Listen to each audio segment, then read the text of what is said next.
ayant rallié la Papouasie-Nouvelle-Guinée à l'Indonésie, j'ai eu affaire à plusieurs types de méduses. C'est pour ça que maintenant j'ai dû porter des gants, des bonnets et aussi des chaussons. Et je suis quand même content d'avoir pu rallier l'Océanie et l'Asie. 5 benua. Hassan Baraka menjadi atlet Maroko pertama yang berenang melintasi 5 benua di dunia. Inilah aksi Hassan Baraka ketika berenang melintasi perbatasan dari Papua Nugini ke Papua. Hassan berenang sejauh 15 km dalam waktu 5 jam pada 11 September lalu dalam misinya melintasi benua Oceania hingga ke Asia.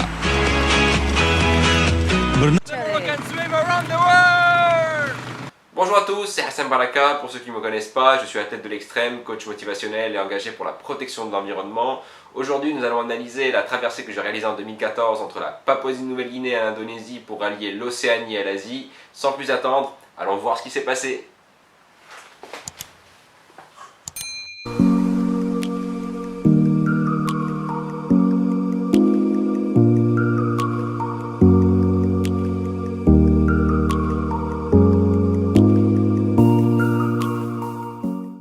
Voilà, donc cette traversée était la première que je devais réaliser au mois de mai 2014. Malheureusement, à cause donc de tirs croisés et un conflit qu'il y avait à la frontière, il y a eu un report de la traversée. Donc je ne l'ai pas fait au mois de mai, mais en l'occurrence au mois de septembre 2014, comme vous allez voir. Donc sans plus attendre, je mets play pour analyser la vidéo avec vous.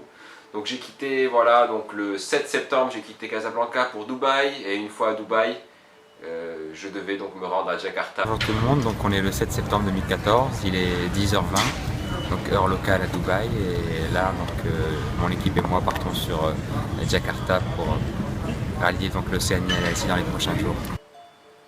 Voilà, une fois que j'ai décollé à Dubaï, donc je suis arrivé à Jakarta. Une fois à Jakarta, il fallait aller à l'ambassade de Papouasie-Nouvelle-Guinée pour avoir son visa. Et puis j'ai pu m'entraîner donc dans une magnifique piscine qui était sur le rooftop de l'hôtel où j'étais, avec une baie vitrée qui me permettait de voir toute la ville pendant que je nageais. Ça me permettait de déconnecter et c'était une belle expérience. Ensuite le vol à Jayapura, donc le 10 septembre, 5 heures de vol quand même depuis Jakarta. Donc un long vol nocturne, le jet lag s'installe, la fatigue aussi, donc ça va être la grande difficulté de récupérer après ce long courrier, donc ces 3 escales. Et puis voilà, j'espère être dans les meilleures conditions pour pouvoir rallier l'Océanie et l'Asie dans moins de 24 heures. Voilà, donc quand je suis arrivé à l'hôtel, bon, c'était un trajet qui devait se faire en 20 minutes, mais avec les embouteillages, on a mis 2 heures depuis l'hôtel. Ben, c'était tout de suite se préparer pour aller au repérage avec les gardes-côtes indonésiens. Bonjour les amis, on est le matin de traversée entre l'Océanie et l'Asie. Il est donc 6h30 du matin du 11 septembre 2014. Donc dans les prochaines heures, je vais prendre le bateau de la police maritime indonésienne donc, qui se trouve dans le port derrière moi pour aller vers la Papouasie-Nouvelle-Guinée, commencer ma nage donc, de l'Océanie vers l'Asie. Alors comme vous le savez, je devais être escorté par les gardes-côtes indonésiens. Comme je vous expliquais, le conflit dans la région faisait qu'il m'était autorisé de faire cette traversée uniquement sous cette condition-là. Je devais donc partir de Jayapura, aller vers la Papouasie-Nouvelle-Guinée, c'était 20 minutes en bateau, me retrouver en face du village de Wutung, le dernier village de pêcheurs de la Papouasie-Nouvelle-Guinée, et nager vers l'Indonésie, vers le village de pêcheurs de Mabo. Mais il m'était donc... j'étais obligé de rester à 1 km de la côte et de ne pas m'en approcher. Je me rappelle très bien que juste avant d'être allé à l'eau, donc je descends dans les toilettes du bateau et je vois juste en bas donc, une dizaine de mitraillettes qui étaient prêtes à être utilisées. Donc il y a vraiment ce fort symbole aussi que je voulais transmettre via ma traversée de paix donc dans des zones de conflit, que si un homme pouvait rallier les continents à la nage, ça voulait dire qu'on n'était pas si éloignés les uns des autres, qu'on était tous des frères. Donc il y avait aussi cette notion-là.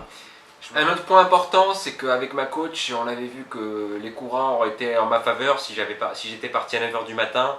Malheureusement, quand on est arrivé au port, on a dû attendre que les gardes-côtes indonésiens se mobilisent. Il faisait donc vraiment une chaleur et un soleil de plomb, donc on devait trouver de l'ombre pour essayer de se reposer. On est parti qu'à 11h30 Donc alors que je m'étais réveillé bien avant à 6 heures pour pouvoir faire en sorte que mon corps s'enclenche pour la traversée. Donc ça faisait quand même de la fatigue de cumuler, en plus du jet lag. Ça n'a pas été très facile, mais il fallait bien que j'aille au bout parce qu'on ne fait pas un déplacement aussi loin et pour la cause environnementale, pour lever le drapeau marocain et pour envoyer ce fort message de paix et ne pas donner le maximum de soi-même. Voilà, donc ça c'était le moment où j'embarquais sur le bateau des gardes-côtes indonésiens. Donc je remercie vraiment leur soutien. Mais je me rappelle aussi que normalement avant les traversées, j'aime bien être concentré avant de faire ma nage. Mais là, ils voulaient tous donc échanger, prendre des photos. Et donc on a joué le jeu. Ça m'a un peu perturbé, mais j'étais reconnaissant pour le soutien de pouvoir réaliser cette traversée-là sous la condition que je vous ai raconté auparavant de ne pas m'approcher à moins d'1 kilomètre. Bonjour, donc on est le 11 septembre, il est 11h25, je suis aux abords de Wutung en Papouasie-Nouvelle-Guinée et je vais nager donc d'ici jusqu'à Mabo en Indonésie. Voilà, je remercie donc la police maritime indonésienne pour me soutenir et j'ai hâte de plonger à l'eau.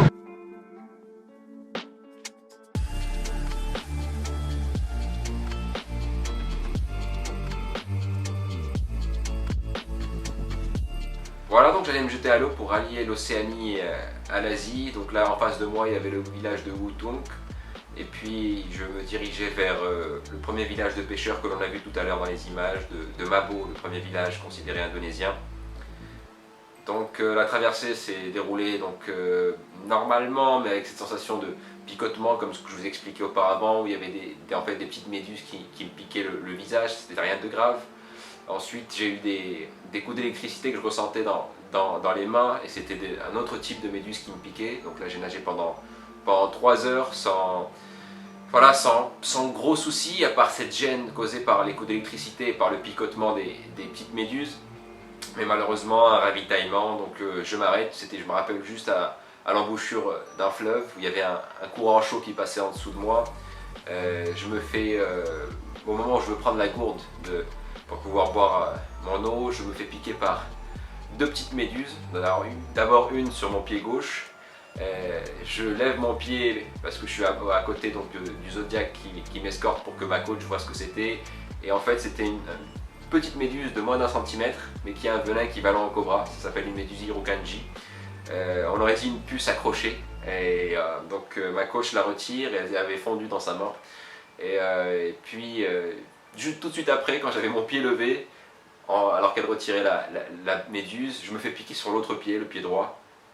Et à partir de ce moment-là, je sens vraiment que je commence à partir, dans le sens où déjà mon corps se paralyse, je sens plus mon petit doigt, je sens plus ma main, je sens plus mon avant-bras, je sens plus mes épaules, ça passe à l'autre épaule, ça monte depuis le bas vers le haut, c'est-à-dire mes pieds jusqu'à mon ventre. Et donc il y avait un risque de pouvoir donner une attaque cardiaque. Donc j'arrive à nager 46 minutes de plus pour finaliser la traversée. Vous allez voir là vraiment au panache, là je portais déjà, je portais la combinaison pour commencer à nager, mais par la suite j'ai voulu mettre ma cagoule, j'ai aussi mis des gants et des chaussons pour éviter les différentes piqûres, mais c'était déjà trop tard, j'avais déjà le venin qui circulait dans mon corps. Là, comme vous pouvez le voir, je commençais déjà à perdre un peu la boussole. So my strategy is just focusing swimming. Voilà, et donc il fallait que je continue à nager, c'était ça mon leitmotiv. Ne jamais abandonner, aller jusqu'au bout. La Papouasie-Nouvelle-Guinée à l'Indonésie, j'ai nagé environ 3h46. Donc, et c'est parce que en fait, on découvre, on va dire, les sensations de... Voilà, pour des raisons de sécurité, nous ne pouvons pas arriver jusqu'à la terre, étant donné la tension. Nous sommes dans un territoire d'eau indonésienne depuis un bon moment. Très lourd. Et voilà, je considère que la traversée a été accomplie. Voilà, je suis très content.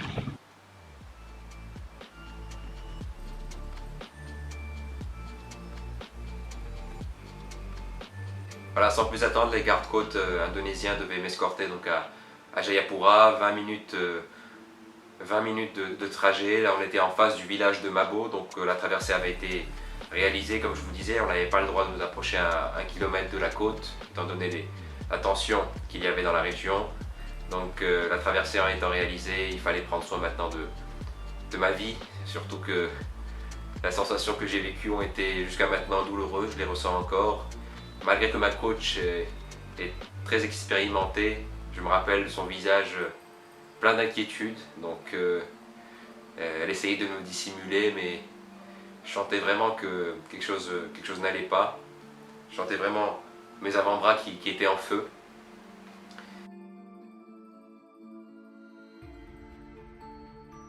J'ai avant tout voulu brandir le drapeau marocain avant d'aller à l'hôpital. Comme vous pouvez le constater là, je parle mais je ne suis pas là, vous allez voir juste après que je me suis en fait écroulé. Donc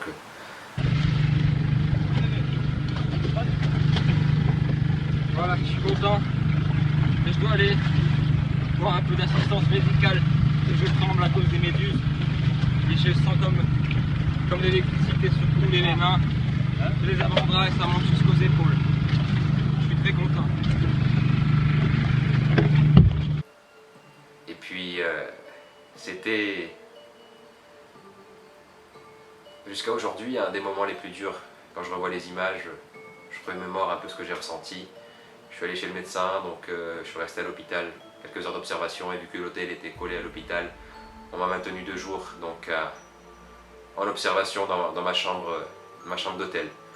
Heureusement tout s'est bien passé. Le 13 septembre j'ai pu mener à bien et à bon port l'activité écologique que je voulais mener donc dans la région avec les enfants donc de Jayapura. On a pu nettoyer les plages et faire des ateliers, donc des éco-gestes pour le recyclage, surtout des matières plastiques.